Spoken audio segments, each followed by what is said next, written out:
This morning, in honor of the new year, we have this new teaching series to greet us. And I've been looking forward to this for a long time. I've been wrestling with Nehemiah for several months, and so I'm so glad we finally have this opportunity to get into this book.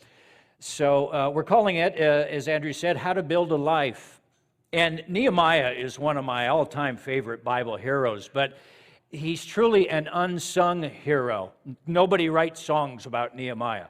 Did you ever go to a vacation Bible school when you were young and it was about Nehemiah? No, it's always about Daniel and his lion's den, and Noah and the flood. You say, what did Nehemiah do? You want to know what he did, what his noteworthy achievement was? He built a wall.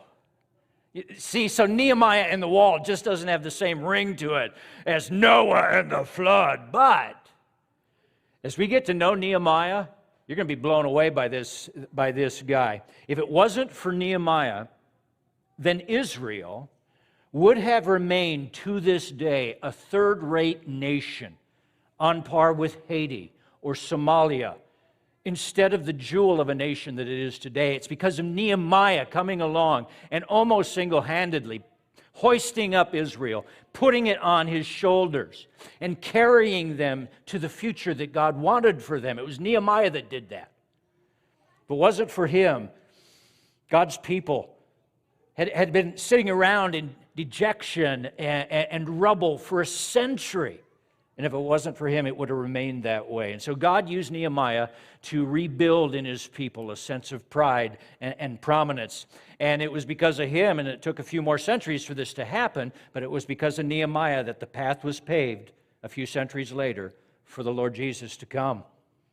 And so the theme of this book, as you gathered, is rebuilding, is relaunching. And isn't that the theme of Bridgeway? Rebuilding and relaunching. That's why I've been so looking forward to getting to 2021. I believe God is preparing this congregation for a brand new season of fruitfulness and growth like we haven't seen in a long, long time. And so there are some lessons to be unearthed in this great book. So let's dive in here. What's the theme of the book of Nehemiah? If you got a note sheet, this is your first fill-in this morning. So let's write some stuff down. Nehemiah is all about how God takes a life that is in ruins, and turns it into something beautiful and purposeful. That's what it's about. This is what he did with Israel, taking a nation in ruins and building it into something beautiful and purposeful.